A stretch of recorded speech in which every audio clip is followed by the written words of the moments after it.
If I was starting a GLP-1 journey today, these are the 5 things that I would do without a doubt. Let's get started. Hey guys, welcome back to the channel for another video. If you are new here, my name is Brittany and I have been on a GLP-1 journey, mainly Mounjaro and then compounded tirzepatide since November of the year 2022. And I have lost 85 pounds on mostly Mounjaro and then tirzepatide, like I said. And therefore, this has been a very long journey and I have learned a lot of do's and don'ts in regards to how to get started, how to keep it going on this weight loss train that we're hopping on. So I'm gonna share today with you my top 5 tips, things that I would without a doubt do if I was starting my Mounjaro journey today. So these are not necessarily in any particular order. I kind of was just thinking through my journey, thinking things that I wish I had done differently, things that I liked the way I did them, etc. And I wrote them all down. So they're not necessarily one is better than the other. Just want to go ahead and put that out there first. And of course, as always, I am not a doctor. I'm not a nutritionist. I'm just a girl who has lost a lot of weight using a GLP-1 as a tool to do so. And that is where I'm coming from with sharing this information with you. Always check with your doctor before you do anything. You know the spiel, you know how it goes. So the number one thing that I would tell people, seriously, the number one thing that I would tell people if I was starting a journey today is to prioritize protein. Y'all, with any weight loss, but especially when you are on a GLP-1 medicine that aids for most people a quicker rate of weight loss, it is so important to prioritize protein. And this is something that I did not do that I wish I had done. There's a lot of new research coming out in regards to Ozempic and semaglutide and tirzepatide in the effect that it has on muscle loss versus fat loss. And a lot of data coming out that suggests that if most of us early starters who were not told to prioritize protein got our actual testing done, where you can do the full body analysis, that we would have lost a lot of muscle mass. And I totally can see that.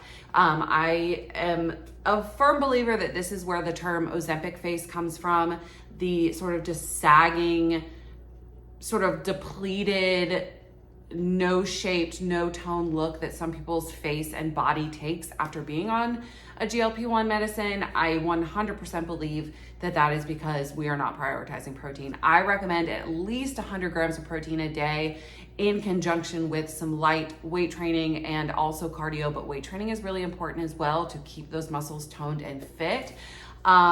Protein can help you preserve muscle mass, yes, but also help the skin as it's reacting and as it's going down. It can keep your skin healthier, more plump and beautiful, sort of like collagen has the effect on facial skin. Protein overall in the body can have that effect on your skin as well. And so we want beautiful, supple looking skin after we lose this weight, and protein is such a big part and piece of that. Not only that, but it'll also help you to stay full longer, which will just sort of add on to the effect of the GLP-1 medicine. You do not want to skimp on protein. Find yourself some good protein shakes for the first couple of days after your shot. Cheese, chicken, hard-boiled eggs, so many things, nuts and seeds, so many ways that we can get protein in throughout the day. And we really need to make sure that we're prioritizing that. When I went to my physical, that was one thing my doctor said, I wish that more people would eat all of the protein, because this Ozempic face that you see it labeled in the media as Ozempic face, which by the way, there's gonna be a video coming on the Ozempic movement very shortly, because I've gotten very much so into this. But yeah, it's a whole thing. And so you wanna have protein, absolutely. You want fat loss, not muscle loss, if you wanna end up looking the way you wanna look. If you're just looking to lose a bunch of weight, then I guess eat what you want and the scale number will go down, but you might not necessarily end up looking like you wanna look. Okay, so that's number one. And I do think that I put that in number one for a reason. I know I said most of them weren't, importance wise or whatever, but I do think that one is very important. Number two is to do your research and ask the questions. I can't tell you How many times a day I get a comment in my comment section asking me a question that a doctor should have answered or a nutritionist should have answered, whoever put you on the medicine, questions that should have been asked to them. And I'm not saying that they weren't, but I am saying that a lot of doctors are just sort of willy-nilly prescribing these medications and not going over it properly with people. And then people are left to their own devices to go research on the internet and get all of these things questions answered. So if you find that your doctor can't answer questions that you are looking for, take it into your own hands, ask a different doctor, look online. There are a lot of trustworthy sites. Reddit is not a source. For most cases, Reddit is not a source, but there are definitely, Journal of American Medicine and all of that where you can go and find real answers. And then, of course, just watch some videos, read some Reddit threads. I know I said it's not a source, but you can definitely get the aspect of personal experience from YouTube or Reddit or TikTok or Instagram or whatever, and see how people that looked like you or were your age or your gender and all of that, and how they reacted to the GLP-1 medication. I think that there are a lot of people that are just blindly going into this. And when I say research, I don't just mean like, oh, Brittany weighed similar to me, and so this must be what my journey is going to look like as well. That's not necessarily all that I mean. I also mean looking up side effects and what you can expect, and looking up people have several food aversions. Look up that, what you can expect, so that look up, if you're somebody that's scared of shots, how is this going to feel? How do I make the pen work? How do I draw up medicine if you're using the compounded one? There are so many things that you, as a responsible adult, can research and find out answers for on your own.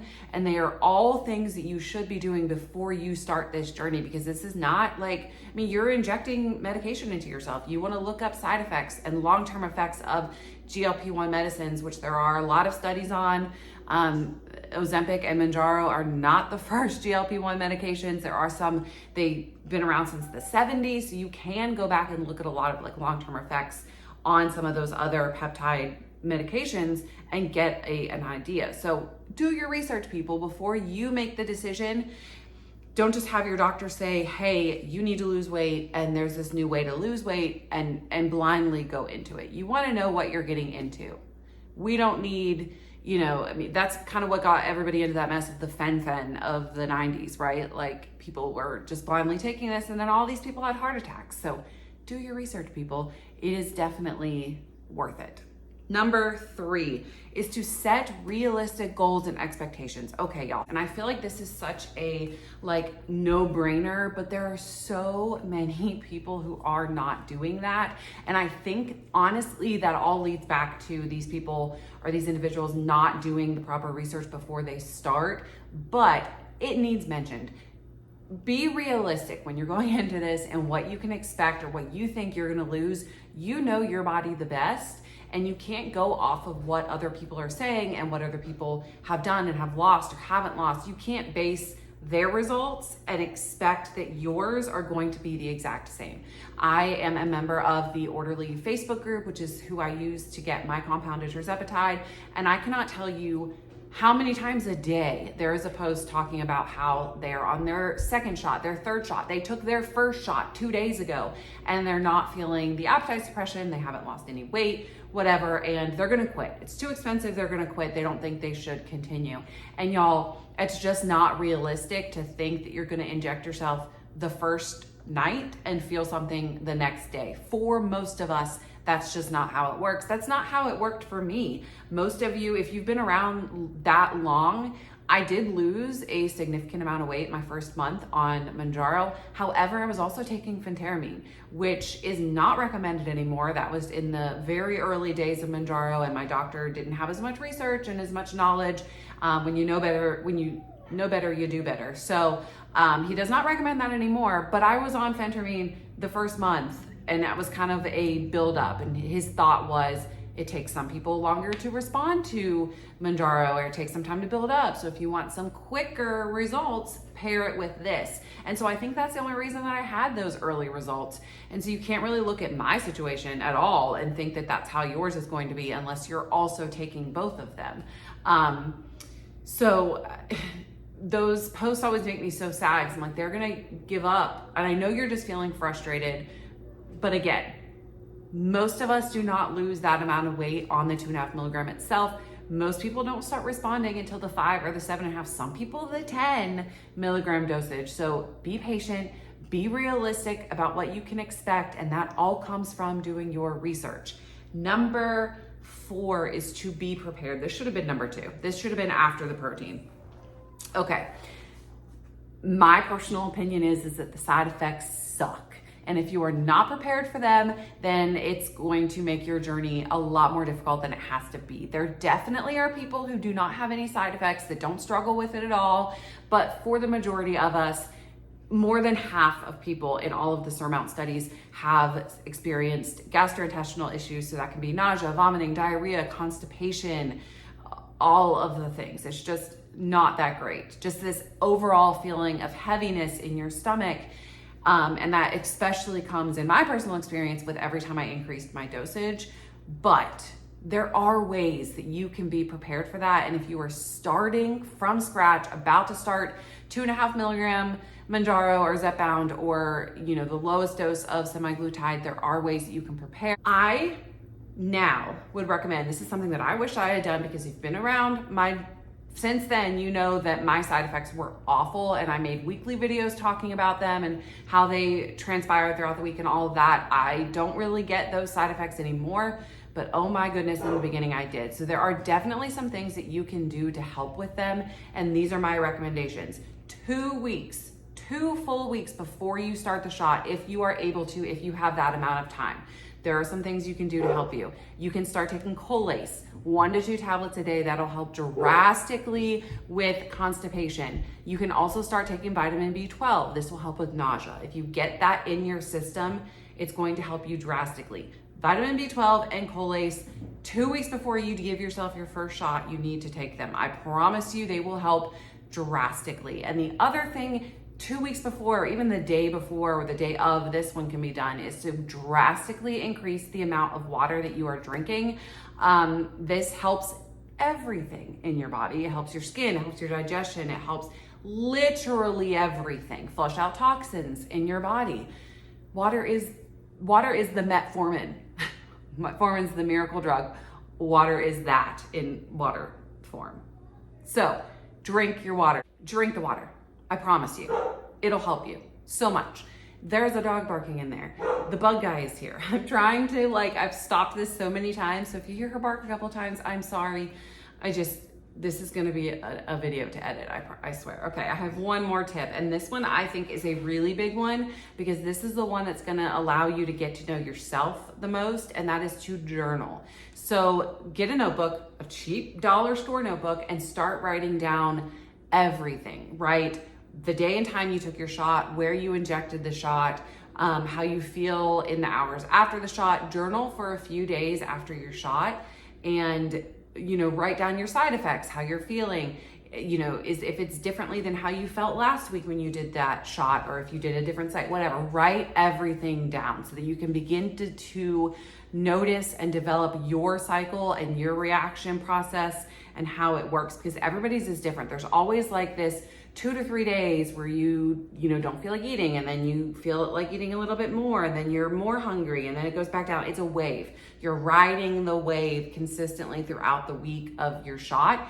Another good thing to write down is foods. So foods that you find are tolerable, foods that you find you're not able to tolerate, ones that upset your stomach. For me personally, days 1, 2, and maybe sometimes 3, I'm not able to do fried foods, sweets like sugary cake. Oh my gosh, horrible plan. Or any alcohol of any sorts, which I don't really do at all. But if I'm going to do it, it's at the end of a shot cycle, like the day before. I'll have a margarita, not the weekend that I take my shot. So those 3 things for me, I have learned over the course of these year and a half that I cannot tolerate, and it's going to be different for everybody. Again, in that group, I see people every day lesson learned, can't do this.